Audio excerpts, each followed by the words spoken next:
আপনাকে সবাই একটা চোখে এক দৃষ্টিতে দেখতো। হ্যাঁ, গতকালকে যখন আপনার বিরুদ্ধে একটা সংবাদ প্রচার হলো, তারপর থেকে কিন্তু অনেক মানুষ আপনার বিপক্ষেও চলে গেছে। এই যে উত্থান পতন বা এই যে পক্ষ থেকে মানুষ বিপক্ষে চলে গেল, বিষয়টা আসলে কালকের পর থেকে কি মনে হচ্ছে আপনার কাছে? আপনার আত্ম উপলব্ধি কি? আমি তো লেখাপড়া নাই, আমি পেশায় কাঠমিস্ত্রি, আমি লেখাপড়া করতে পারি নাই। আর বাংলা কি লেখা আছে আমি মূলত জানি না। আর এমনি বন্ধু বান্ধব ভালোবাসা এইটা আমি জানি। এগুলো না, ও না, আপনারা দয় আইসি, আপনারা যদি সাহায্য করে দেন আমার রিফান্ডে, আবার দয়া করে দেন, রংমত করে দেন।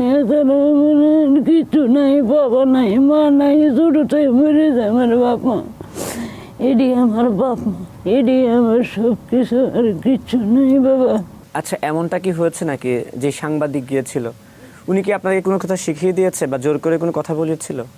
না, শিখাই দিছে না কেউ, এরা জিজ্ঞাসা, তখন আমরা আর বুঝতে পারছি না এতটা কথা, আমরাও কয়েছি।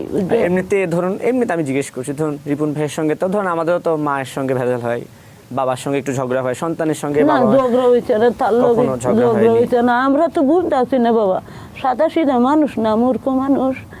আমরা সুন্দর করে জিজ্ঞেস, আমরা কই দিছি, আমরা বরণ ভূষণ কম দেয়।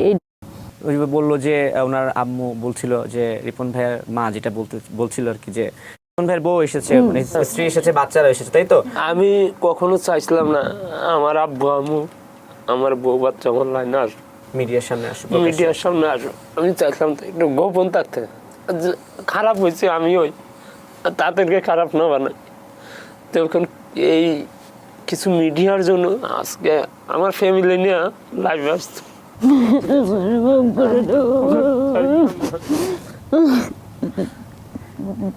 আপনি ভালো থাকবেন ইনশাল্লাহ। আমরা আশা করছি যে দর্শক